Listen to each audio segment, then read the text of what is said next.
Como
yo le dijo su delegada,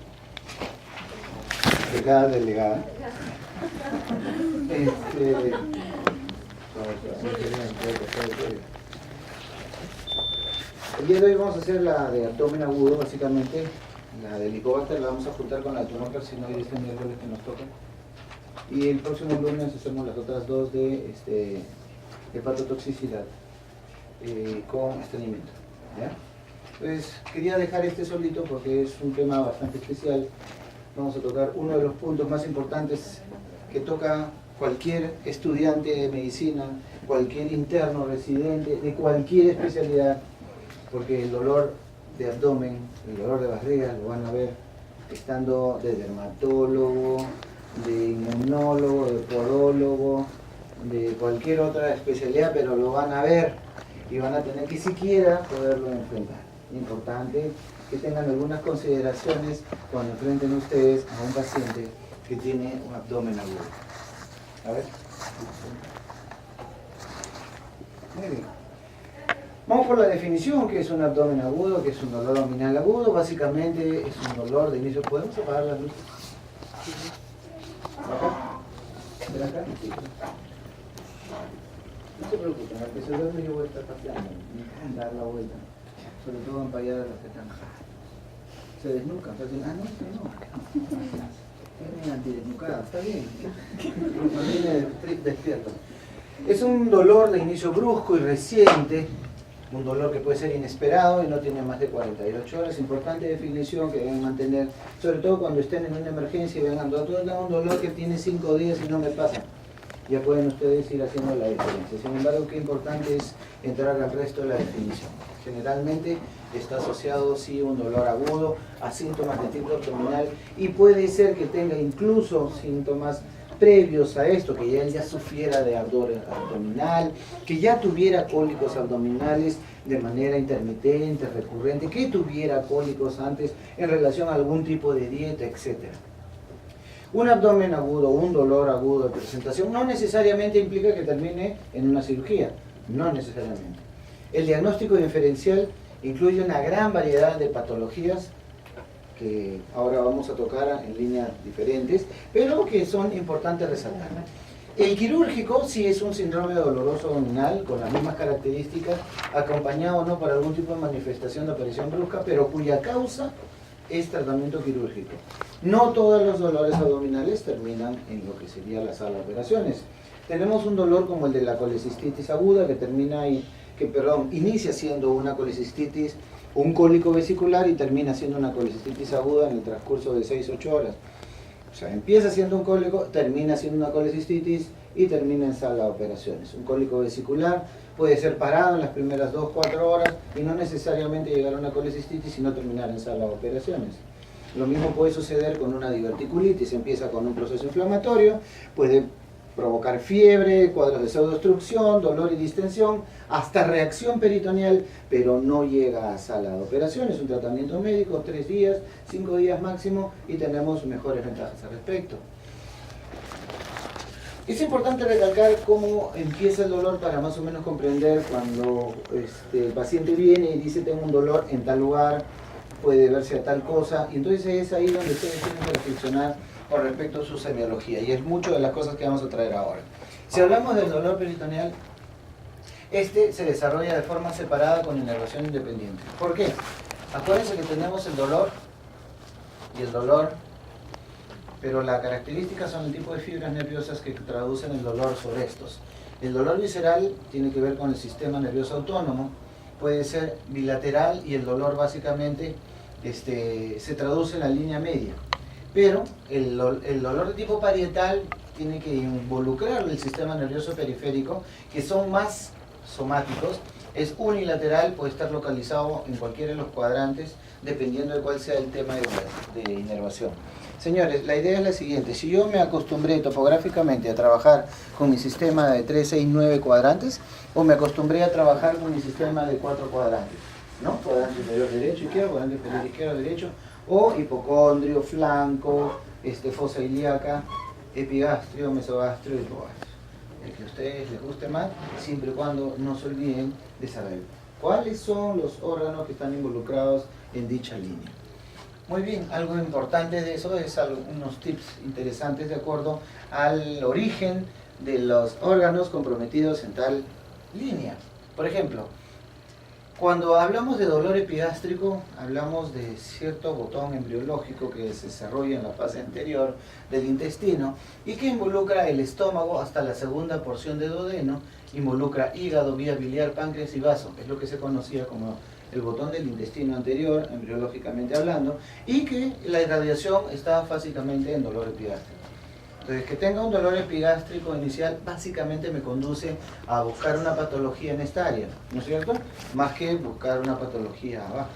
Ahora, yo puedo tener una diverticulitis en una fase inicial y tener un dolor en la boca, es factible, es posible. Ustedes van a ver la migración del dolor, pero por lo común, siempre, por lo general, se va al área más rápidamente de compromiso. Por ejemplo, en todas las patologías comprendidas a partir de la segunda porción de duodeno a 2/3 proximales del colon transverso, es el botón embriológicamente llamado intestino medio, y que por lo común me da irradiación a dolor periumbilical. Entonces me conviene averiguar por alguna patología que involucre esa área. Por eso es tan importante ir sacando la información al paciente sobre qué patologías previas podía haber tenido, qué antecedentes tiene, qué cosas tomaba y la familia qué. Y cuando hablamos del botón del intestino posterior, y estamos hablando de un dolor suprapúbico, justo en lo que es el hipogastrio, y eso involucra patología del colon transverso distal al borde anal. Y eso se ve bien claramente, por ejemplo, en el colon irritable. El paciente con colon irritable es un paciente que tiene por lo común dolor espástico y sobre todo en el colon izquierdo. No quiere decir que no lo tenga en el transverso o en el ascendente, pero es básicamente en el lado izquierdo, y ese dolor del lado izquierdo abarca justo el botón posterior y el dolor es suprapúbico, es en el hemiabdomen inferior. Características que le ayudan a ustedes a reconocer, dependiendo del tipo de dolor, qué cosa estamos enfrentando. Para ser un poco más claros, sabemos que el peritoneo visceral, como les dije, tiene inervación del sistema nervioso autónomo, y la inervación siempre es bilateral, derecha e izquierda, pero siempre incluye un dolor que puede ser referido en el área del dermatoma, que esa es la palabra apropiada, inervada por los nervios que salen de la misma radícula de la parte posterior de la médula espinal. En cambio, el peritoneo parietal, hablábamos ya de los nervios somáticos de la pared abdominal, que por lo general tiene una inervación de tipo unilateral, sea derecha o izquierda, comprometiendo el órgano que esté afectado. Lo que hablábamos antes, hablando de la embriología y la inervación, el botón del intestino anterior, del intestino medio, del intestino posterior, son características que no debemos olvidar, porque nos va a dar más ciertas facilidades para involucrar qué tipo de patología tenemos. El dolor visceral evidentemente puede traducirnos inflamación, isquemia, distensión, tracción, porque tiene que involucrar a los nervios sensitivos de este nervio, este plexo autónomo. Pero el dolor es característico, es sordo, prolongado, profundo, la localización es difusa, no focaliza con facilidad y con frecuencia en la línea media. Es por eso que, salud, guardan la heladita para más tarde. Con frecuencia, y eso pasa, por ejemplo, en la apendicitis, ¿no es cierto? La apendicitis empieza ¿dónde? En la boca del estómago. Pero si buscamos la característica de dolor o el origen de la patología, ustedes se van a dar cuenta con mucha facilidad de que el origen del dolor no tiene nada que ver con la alimentación ni nada por el estilo. Y ustedes pueden separar inmediatamente el dolor de una úlcera venal, de un dolor epigástrico. Entonces, este tipo de dolor, por ejemplo, está mediado por fibras de tipo C aferentes, localizadas en la pared de las vísceras huecas y en la cápsula de los órganos sólidos, y presencia de la enfermedad de veneno, pero no necesariamente de tratamiento quirúrgico, eso es lo que traduce. Pero básicamente la fibra C de tipo aferente traduce en un tipo de dolor un poco más lento, lo cual lo hace más sordo, más profundo, y la localización es difusa. Estas fibras C no son necesariamente las fibras más rápidas, a diferencia de las fibras A delta que producen un dolor ciertamente mucho más agudo, más intenso, como lo que vemos en el dolor parietal. Estas son más características de un dolor agudo, intenso y bien localizado, porque no solo intervienen las células lentas, sino las A delta. Y estos hallazgos son más rápidamente involucrados con trastornos de inflamación agudo peritoneal, como es la peritonitis, y con frecuencia, estos sí que involucran peritoneo, terminan en cirugía. No siempre, pero es lo que pasa, por ejemplo, con la diverticulitis. Puede darles peritonismo, reacción peritoneal, pero con tratamiento médico cede, a diferencia de la fisiopatología involucrada en la apendicitis. Otra cosa es el dolor referido y otra cosa es el dolor cambiante. El dolor referido es originado básicamente por estructuras que están en el intraabdominal profundas, pero la presentación es de localización superficial y distante del estímulo primario. Esto es básicamente, por ejemplo, cuando tenemos una apendicitis de posición atípica, como es la apendicitis retrocecal. La apendicitis retrocecal da muchas características y es básicamente la que todo cirujano teme en la mayoría de los casos, porque le va a ocasionar probablemente algún problema legal. No es el más fácil de diagnosticar, es una localización, imagínense, retrocecal por detrás, en lugar de tirarse hacia adelante, no, se coloca por atrás, y dependiendo del tamaño del apéndice y si es varón o si es mujer, donde esté localizado va a dar algunos síntomas.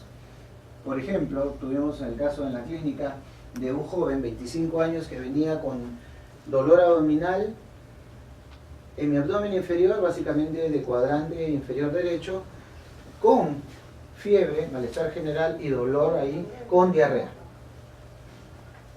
La apendicitis va asociada a diarrea, no es lo común, no se ve así nomás una apendicitis asociada a diarrea.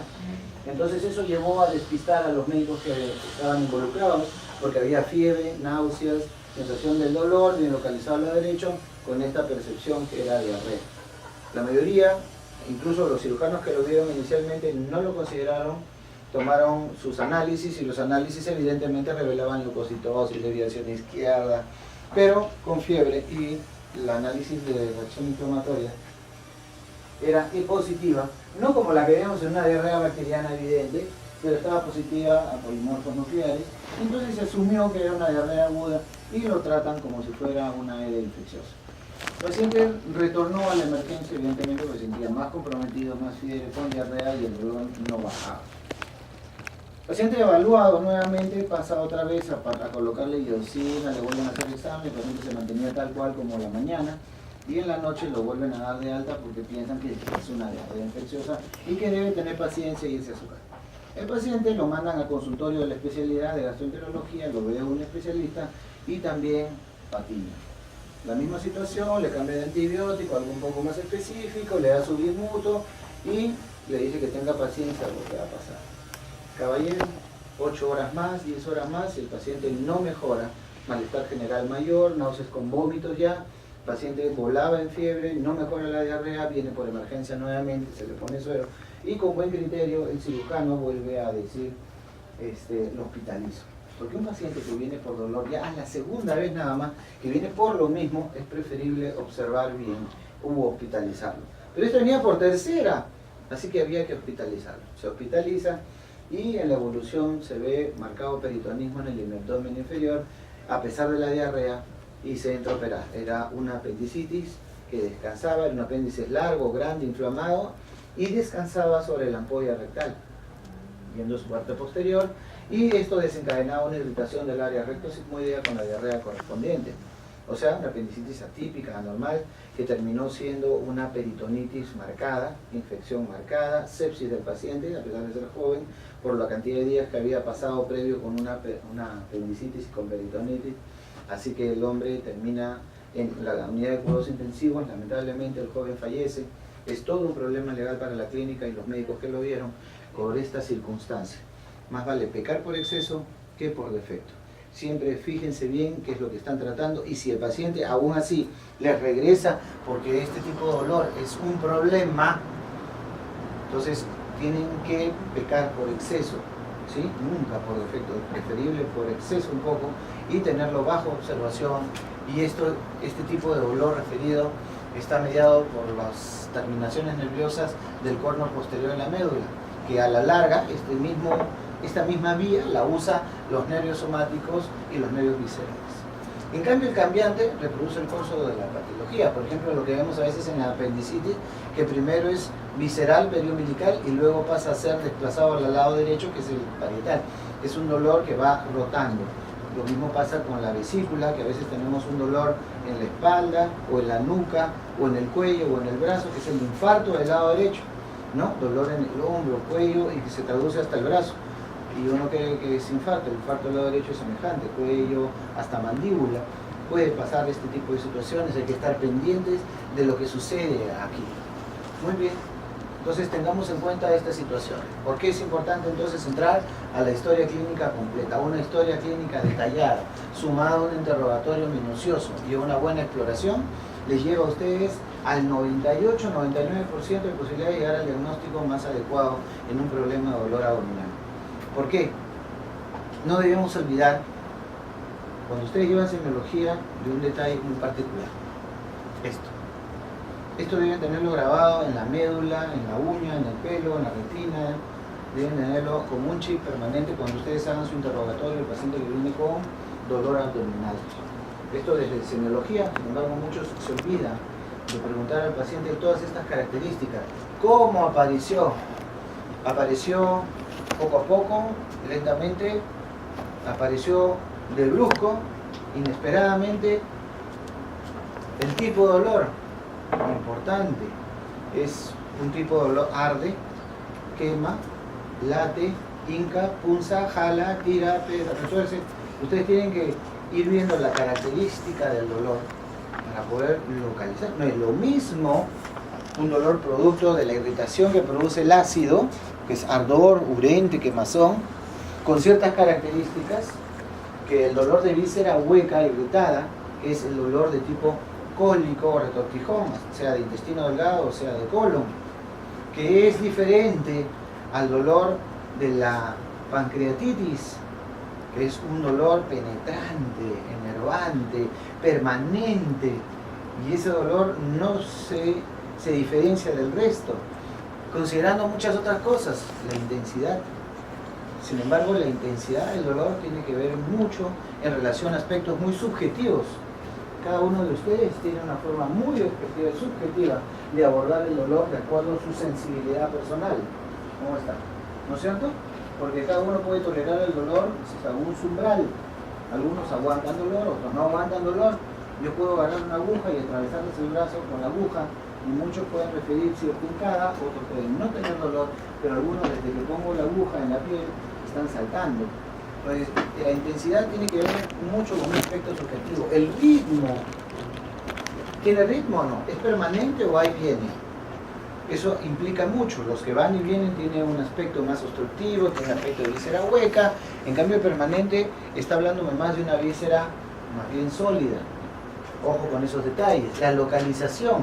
Es importante la localización inicial, desde cuándo comenzó, a la localización que tengo al momento, para saber si estamos frente a un dolor migrante, cambiante, si hay algún cuadro clínico parecido o semejante, como lo que pasa en la apendicitis, como lo que pasa en la colititis, como lo que pasa en la diverticulitis. Entonces, ojo con esos detalles. O lo pasa también, por ejemplo, el dolor cambiante de la úlcera, ardor, quemazón en relación a la ingesta de alimentos. Dependiendo del tipo de inflamación, ustedes van a ver que si esa úlcera se perfora, de repente el dolor que era de ardor cambia a un dolor enervante, lente, permanente, y eso ya no tiene ritmo ni tiene mayor trastorno objetivo, sino que el dolor está en cualquier posición. La irradiación, si ese tipo de irradiación tiene que ver con la evolución de la enfermedad, ustedes tienen que ver si va de epigastrio a fosa ilíaca derecha, ya tienen una idea. Si va del hombro del brazo derecho y se localiza en hipocondrio derecho, también tienen una idea. Si el dolor nace en la región lumbar y se va de atrás hacia adelante, y si adelante baja a los labios o al escroto, también tiene un tipo de interpretación. Entonces fíjense por favor con la irradiación. Ojo con la duración y evolución. Es decir, puede empezar muy leve, muy suave y puede terminar muy intenso. La evolución es importantísima el dolor. ¿Qué pasa con el apéndice, por ejemplo? Pasa con el apéndice de que viene el dolor en la boca del estómago y el 80-90% de la impresión diagnóstica de los primeros médicos es gastritis. ¿Por qué? ¿No? ¿Han buscado el antecedente? La mayoría no. Simplemente le preguntan, ¿te arde? Bueno, sí. La respuesta a veces del paciente no es concluyente. Entonces, no lo asocia a que si hay alguna alteración en la alimentación, ¿no? Lo común, el inicio de una apendicitis no tiene relación con la alimentación. El coprolito que tapa ahí el agujero apendicular muchas veces no tiene relación a lo que come ni nada. Es independiente de que haya comido o no. Y en cambio la gastritis sí. Si no come, puede haber dolor. Si tiene úlcera, empeora cuando come. Diferente la duodenal que la úlcera gástrica. Tiene un ritmo, tiene una cadencia y tiene una forma de evolucionar. La actitud del paciente también es muy particular. Y ahí tienen que tener cuidado, porque la actitud del paciente es de comportamiento subjetivo. Depende mucho del tipo de paciente que tengan ustedes que ver. Porque hay pacientes muy agresivos, como pacientes muy callados, que no dan mayor información, pacientes perdidos en el espacio, su nivel de inteligencia pues no es la más adecuada, déficit en la educación, faltan con un coeficiente menor de 60, al cual no pueden a veces hablar directamente. La actitud del paciente me traduce muchos problemas de tipo psicológico o psiquiátrico ya desde la entrada. Ustedes ya se van percatando si el paciente es más funcional que orgánico. Me faltan esos pacientes que ven de que los pacientes entran con los pies por delante, con la cabeza por atrás, ¿no? Inconscientes, desorientados, pero él viene rápido, sobrepasa las camillas, golpea la mesa y quieren una atención ya, violenta, rápida. Ustedes ya van comenzando a ver la actitud del paciente, qué tipo de problemas puede generar. Los síndromes dolorosos, espásticos del ángulo hepático, del ángulo esplénico del colon, de un ángulo agudo muy marcado del colon, producen un dolor muy intenso en aquellas personas que tienen cierto tipo de actitud, ansiosos, depresivos, nerviosos. Entonces el umbral de perceptibilidad, de susceptibilidad es muy bajo, el umbral de dolor es demasiado bajo, cualquier estímulo es susceptible de un dolor muy intenso. Ahora imagínense si realmente tiene un espasmo marcado, en lugar de tolerarlo, de aguantarlo, son capaces de gritarle, están desesperados, quieren que le pongan cualquier cosa, no les interesa si les preguntan o no, quieren que le pongan ya algo. Y si ustedes lo tratan de tranquilizar para sacarle más información, lo pueden mandar por un tubo. Entonces, ojo, nuestra dedicación al paciente tiene un límite, tiene una forma, hay que guardar las formas y en muchos casos a veces hasta necesitamos estar con alguien de testigo, porque estas actitudes pueden devenir en demandas, pueden venir en denuncias, en perjuicio de nosotros. Porque acuérdense que en todo registro el paciente siempre tiene la razón, somos nosotros los que tenemos que estar de acorde a la situación. Y los síntomas o signos de la acompañantes al dolor. No solamente es el dolor, sino todo lo que venga de por medio. Si hay fiebre o no, si el paciente viene en shock, si se desmayó frente al proceso, si hay gases o no, si está con la deposición estreñida, si está con diarrea, que es la parte importante. Entonces, ojo con todos los síntomas asociados. Y dejo al final náuseas y vómitos, porque la presencia de náuseas y vómitos no es un síntoma directo de problema gastrointestinal. O sea, asociado a que ustedes tienen que buscar si hay o no antecedente histórico del tipo de dolor. Si no lo hay, ver las características, inicio, evolución, intensidad, localización, irradiación. Entonces ustedes también tienen que focalizar esto, porque de repente el paciente nunca presentó mayor inconveniente, nunca tuvo antecedente aparente y empieza con un dolor abdominal. O lo primero que se presentó fue náuseas y vómitos. Acuérdense que el centro de la náusea está no en el estómago, no en el páncreas, no en el hígado, no en la vesícula. Se encuentra en el tronco. Y se va bajo la influencia del sistema nervioso central, influencia de otro tipo de inervaciones. Ojo. Entonces, por ejemplo, yo puedo tener náuseas si tengo glaucoma. Si tengo migraña, tengo náuseas. Si tengo otitis, me dan náuseas. Si tengo absceso dental, me dan náuseas. Si tengo Meniere, compromiso de los canalículos semicirculares, también tengo náuseas. Peor todavía, tengo náuseas, vómitos. Me muevo y me duele la cabeza y tengo náuseas y vómitos. Pero eso no es por... Entonces, hasta miren, una infección urinaria que no tiene que ver con el tracto, con el sistema digestivo, una celulitis de pierna puede darme náuseas de acuerdo a mi susceptibilidad. Entonces hay que focalizar bien de qué estamos hablando. Y la náusea funcional, pues esa es la peor. Estoy bajo estrés, tensión. ¿Cuántos de ustedes pueden haber tenido náuseas porque ya se les acerca un examen, que si no dan este examen y sacan siquiera un 12, 13, los van a jalar? Y papá ahí sí les corta el carro, ¿no? El Mustang, el Audi A5, no les van a regalar nada. El asunto es que cuando hay estrés empieza una sensación nauseosa que muchos lo dedican a la gastritis y no solo es así. Entonces fíjense, esto debe estar grabado con sangre en su muslo, en su chip, en su disco duro, en su hard drive, de lo que sea, porque esto es lo que tienen que presentar a un paciente que viene con dolor. Entonces, hablando de ciertas características, vamos recapitulando algunas cosas que nos pueden ayudar. Si el dolor es intenso, agudo, pero viene a intervalos, o sea, no se presenta permanentemente, sino que viene dolor, se va. Viene dolor, se va. Ojo con la obstrucción intestinal. Más si está el antecedente de que ha sido operado de algo. Si ha sido operado de algo, ¿cuál es la primera idea? Heridas o adherencias, ¿no es cierto? Entonces yo siempre debo pensar en que si el dolor es de este tipo, o agudo, y viene por ratos, es porque está luchando el intestino por tratar de liberarse de lo que pudiera estarlo obstruyendo.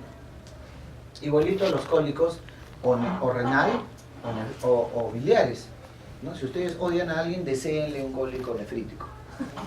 ¿Para qué le van a desear otra cosa? No te saques la lotería, ojalá te vayas a esa provincia. No, deséenle un cólico nefrítico, nada más. Para que vean, no hay posición aparente para poder regularizar el dolor en un cólico nefrítico. Una vez que el cálculo va al ureter, pues hay posiciones para algunos inverosímiles, ¿no? Para encontrar una posición que me descanse. Y bueno, por ejemplo, en aquellas épocas cuando recién empezábamos medicina y me metí a estos servicios médicos ambulatorios, me llamaron a la casa de un señor para ver un dolor abdominal. Cuando estuvimos preguntando por el dolor a la señora, bueno, yo creo, el doctor que mejor le pregunta a él, porque yo no sé exactamente, dice que tuvimos que buscar al señor. Llegamos al cuarto y el señor no estaba en el cuarto, no estaba en el baño. ¿Dónde estaba el señor? Estaba detrás de la cortina, al lado de la cama. ¿Y por qué estaba detrás de la cortina, detrás de la cama? El señor estaba parado de cabeza casi de manos, y se aguantaba entre la cama y la pared, y la cortina lo tapaba. Movimos la cortina, está bromeando, está jugando, está trayendo toda una ambulancia con un servicio para atenderlo. Así estaba tranquilo. Y es que, siguiendo la historia, el señor debutaba, porque su papá había sufrido, el tío, el hermano del papá y su hermano mayor, de cálculo renal. Y es la primera vez que tenía un cálculo renal. Presentaba un dolor intenso, agudos, de intervalos, era un cólico biliar, era un cólico nefrítico, y no encontró mejor forma porque se revolcaba en la cama. No había forma que calmara el dolor. Encontró esa posición donde supuestamente es probable que el cálculo estuviera en la porción más proximal del uréter y con esto descongestionaba un poco el área de ingreso. Pero pues después no hay forma, ¿no? Ese cálculo va a tener que bajar por gravedad a través del uréter. Este tipo de dolor es muy, muy especial. Otro agudo, intenso, persistente y que aumenta en el tiempo es cualquier dolor que tenga algún origen infeccioso o inflamatorio, o infeccioso que provoque inflamación, como es la apendicitis, porque es agudo, es intenso, va creciendo en el tiempo, ¿no? Que es lo más importante. Entonces ustedes tienen que definir qué tipo de dolor presenta el paciente. Porque cuando ustedes vean que es algo que va increciendo, es un dolor agudo, intenso y que es persistente, puede ser alguna de estas alternativas y hay que ver en qué lugar. Un dolor bien localizado nos facilita el asunto. Por ejemplo, los dolores del cuadrante superior derecho. Es muy frecuente tener dolor al lado derecho y una de las consultas es: doctor, me duele el lado derecho. Pero examinen bien, si ustedes se dan cuenta, muchos de los casos de dolor del cuadrante superior derecho no tienen que ver con ningún órgano intraabdominal. Uno piensa que ahí hay tres alternativas. Por topografía anatómica, ¿qué tengo en el lado derecho? Cuadrante superior derecho, ¿qué tengo? El hígado, vesícula, vías biliares, el ángulo hepático del colon. Estamos hablando del hipocondrio derecho, ¿no es cierto? Entonces, por descarte,